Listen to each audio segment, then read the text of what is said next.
Welcome to Cancer Healthcasts, where science is driving hope. I'm your host, Catherine McPhail, and today we are joined by Dr. Danielle Carnival, who serves as the White House Cancer Moonshot Coordinator. Joe Biden started the Cancer Moonshot Initiative in 2016 as vice president and reignited the program during his presidency early in 2022, which is what we will be talking about today. Dr. Carnival, thank you so much for joining us on the show. Of course. Thank you so much for having me. So to start us off, could you introduce the Cancer Moonshot Initiative and President Biden's reignition goals? Yeah, of course. So as you mentioned, the Cancer Moonshot mission really started in 2016 with then Vice President Biden, who laid out an effort to double the rate of progress against cancer. And this was a goal to which so many throughout the cancer community responded with passion, ingenuity, and commitment. The work that launched in that final year of the Obama-Biden administration was new programs, policies, collaborations from the federal agencies, the private, philanthropic, health and research sector, patient groups everywhere. Importantly, it included bipartisan passage of the 21st Century Cures Act that provided $1.8 billion for cancer research at NCI over the intervening 7 years. So that's still going today. But when President Biden took office, to the second part of your question, he was determined to supercharge that work and bring his leadership and a whole of government effort back. And in February of last year, just under a full year ago, President Biden and First Lady Dr. Jill Biden reignited the Cancer Moonshot and set bold new goals to decrease the death rate from cancer by at least 50% over the next 25 years, and to improve the experience of people, their families, and caregivers through living with and surviving cancer.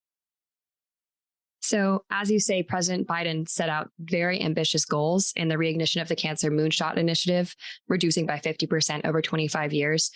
What would you say are some of the biggest challenges to accomplishing those goals? And what are maybe some of the keys or pathways to getting there? Yeah, let's be clear. Reaching these bold but achievable goals will require investing in research and innovation, delivering new ways to prevent, detect, and treat cancer. But it's also going to take making sure that we reach more Americans with the tools we have and those we develop along the way.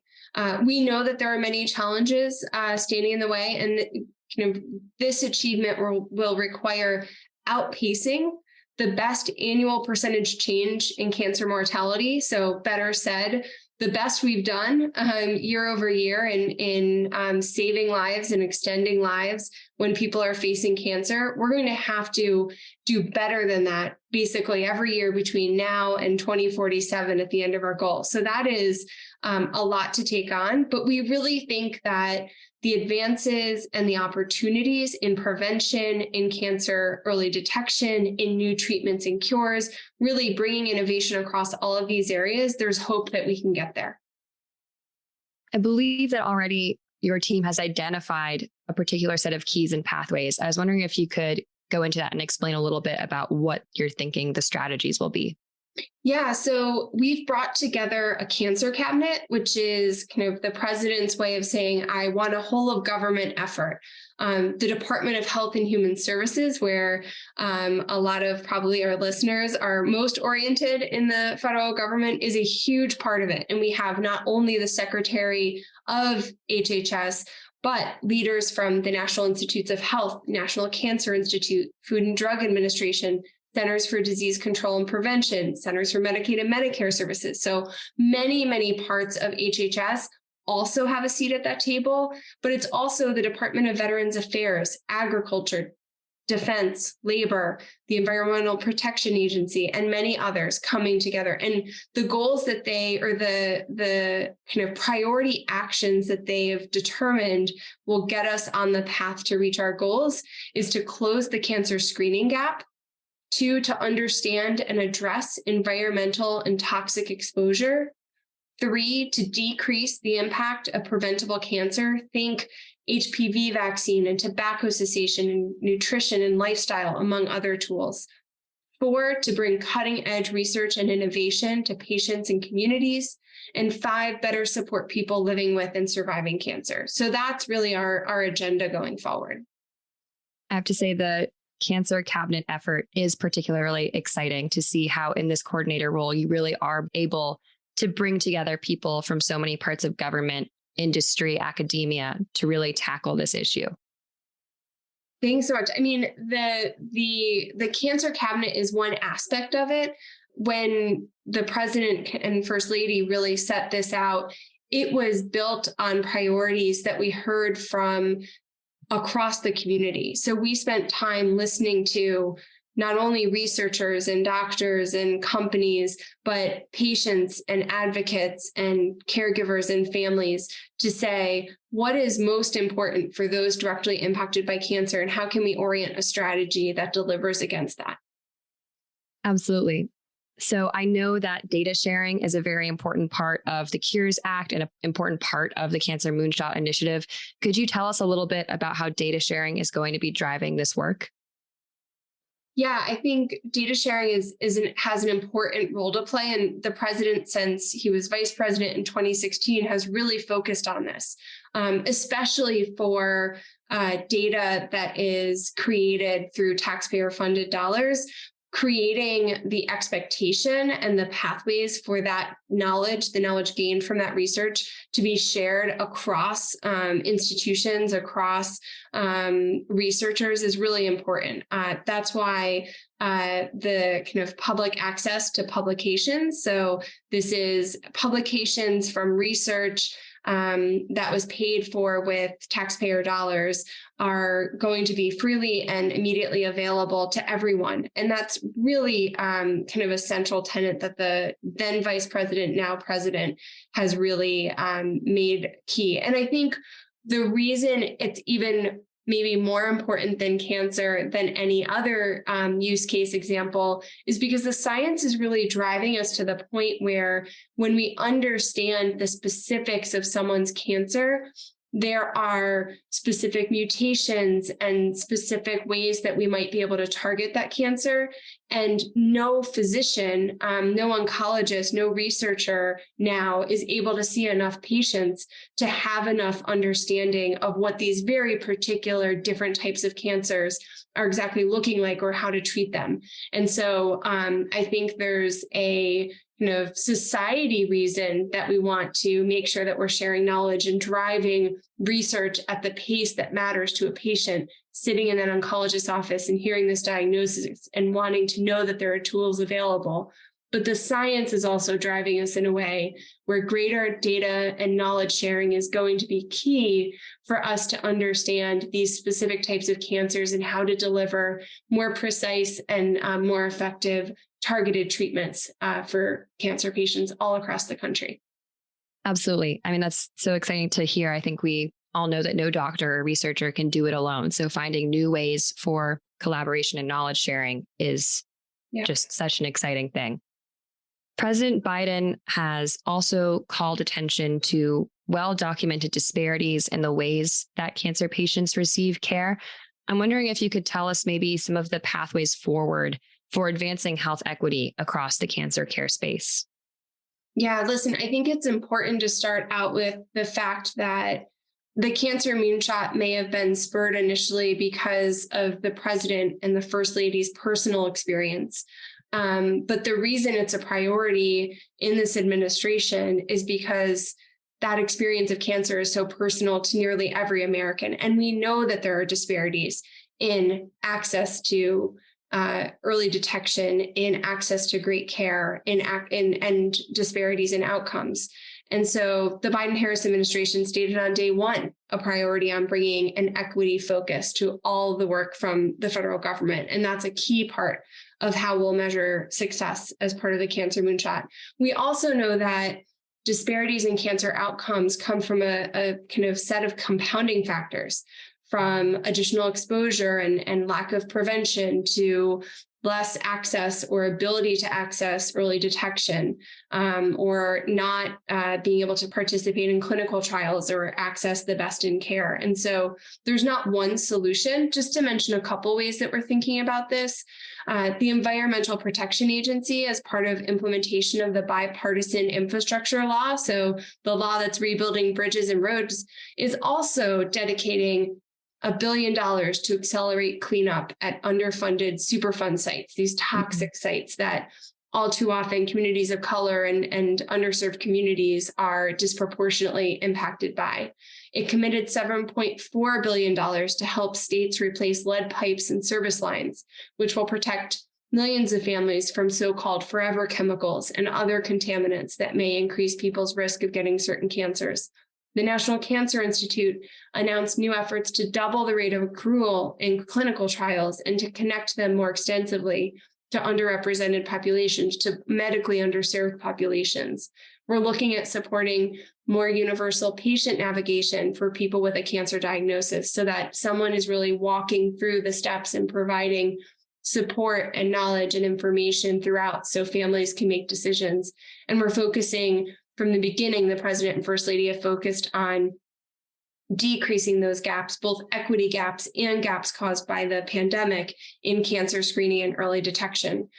So like I said, there's not one way that we think about this, but there's removing every barrier possible and improving access in communities as much as possible so that everyone has access to the best in cancer care in this country.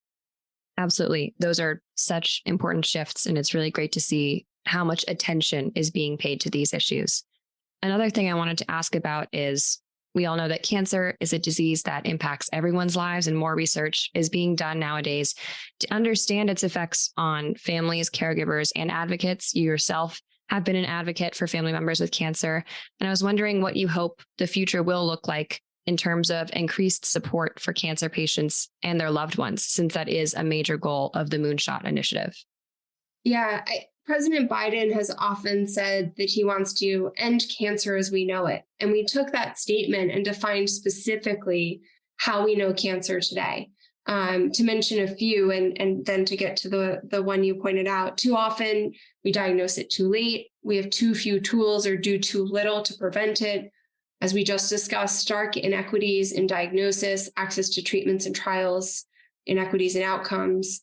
We know too little about how to target treatments to patients. There's cancers for which we lack good strategies to develop treatments, like some of the deadliest diagnoses and rare and childhood cancers.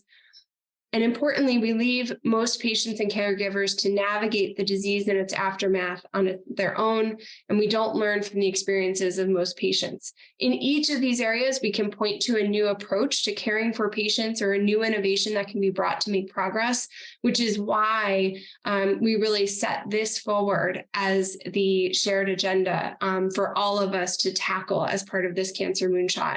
And from the beginning, the president has made it clear that we're getting the cancer cabinet together, we're doing our part, but he's really called on all of society to play a role, the scientific community to bring its boldest thinking to the fight, the medical and public health community to improve outreach to and support for underserved communities, the private sector to step up, to develop and test new treatments, to share more data and knowledge, and to collaborate on tools that can benefit all Americans, and respectfully called on people living with cancer and survivors, their caregivers and families, those who have lost someone, to keep sharing their perspectives and experiences, to keep pushing for progress.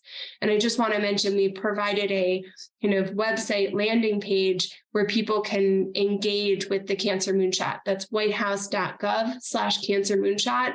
That's where we want to hear these stories of experience. We want to know folks' ideas as to how we should prioritize making progress. And we want to know new actions and collaborations from the private sector, nonprofits, research institutions, and the like. The Cancer Moonshot really isn't a government program. It's also a platform to highlight great work and to drive towards this goal, these goals that the president has set out, this vision that he has set out for the Cancer Moonshot. So we want to hear from everyone as we take on these challenges. As you mentioned, cancer patients and caregivers are an important voice in the Moonshot Initiative. And I did want to ask if there's any stories you've heard around the Moonshot from those folks who you might want to highlight or share. Yeah, I think the takeaway that I get from conversations with so many people who have been impacted by cancer is there's so much reason for hope. And when we talk about hope, we mean hope grounded in science, hope grounded in the promise of better outcomes, hope seen in the survivors that come forward and tell their stories, not just hope in the abstract. And that hope really is a combination of a belief in the science, that if we continue to invest and create new ways to move even faster in making progress in ways to prevent, detect, and treat cancer. But that combined with the human aspect, creating better systems, creating better support, learning from patients, valuing their voices and the expertise that they develop along the way, and incorporating that into how we make a better future for the cancer patients that unfortunately will follow them. That's kind of what I get when I'm talking to folks. There's a lot of hope in there. It doesn't mean without work, but really combining that innovation in ways that we think of innovation in research and development with innovation in how we put patients at the center and think about the human lives that are going to be extended and saved, the families that are going to stay together because of the work we all do. That's really kind of our North Star and how the President and First Lady think about making progress here. Yeah, that's great to hear. There is a lot of hope. And I think that is what drives everybody in this space. So February 2nd is the 1-year anniversary of President Biden's reignition of the Cancer Moonshot. As you're reflecting on that, what are you proudest of from the last year? Yeah, I think I am most proud of the fact that we brought this reignited moonshot back and gave it really solid goals that we can all move towards. And the response from the cancer community and beyond has been great in stepping up and being a part of. We've had private sector announcements throughout the year. We've had a number of cancer cabinet agencies make new announcements. I'll mention a few of those. NCI launched a trial that, if successful, will identify effective blood tests for the detection of one or more cancers, giving us another tool, maybe a less invasive tool for early detection. The Inflation Reduction Act capped out-of-pocket prescription drug costs at $2,000 a year for Medicaid beneficiaries. That's going to save thousands of cancer patients thousands of dollars annually. CDC issued more than $200 million in grants as part of a greater than $1 billion commitment to advance national cancer prevention and control through cancer screening programs in every state, U.S. territory, and tribal nation. USDA is leading on a national strategy on hunger, nutrition, and health. The Department of Veterans Affairs is now leading implementation of the Bipartisan PACT Act, so veterans with cancer and other diseases may now be eligible for healthcare and expedited disability claims, among others. The NCI also launched Cancer Moonshot Scholars to invest in the next generation of innovative cancer researchers, with a focus on developing a cancer research workforce that is more representative of the U.S. population. So we're kind of firing on all cylinders. It doesn't mean that there's not even more ambitious agenda ahead, but I think we've proven, at least in the first 11 months at this point, the president's commitment to this and what's possible if we work across government, if we work across industry to make progress towards these goals. That is so fantastic to hear. And I know I am really looking forward to see what comes next. Is there anything else that you would like to add today, or something you would like the audience to know about? For the audience, I think many of the audience can contribute to the areas that I've already mentioned and can contribute through whitehouse.gov/Cancer Moonshot. But I think an important part of the Reignited Cancer Moonshot is that there's a personal responsibility in all of us to make sure we're doing our part. And so, yes, that means bringing skills and expertise that you have, but it also means staying on top of those recommended cancer screenings, talking to your doctor about things that concern you, taking prevention steps that make an important difference, because we are really hopeful about reaching the goal, but it's going to take each one of us stepping forward and doing that. Dr. Carnival, thank you so much for joining us today. This has been a really wonderful conversation. Of course. Thank you so much for having me. HealthCast, along with GovCast and CyberCast, is a production of GovCIO Media and Research. For more podcasts and to check out the other shows, head to govciomedia.com. Watch out for new episodes released every Tuesday and Wednesday across our shows. You can follow all of them on your favorite podcast platform. And if you like what you heard, make sure to let us know by leaving a review. And if you have any topics you think we should look into, contact us at newsletter@govcio.com.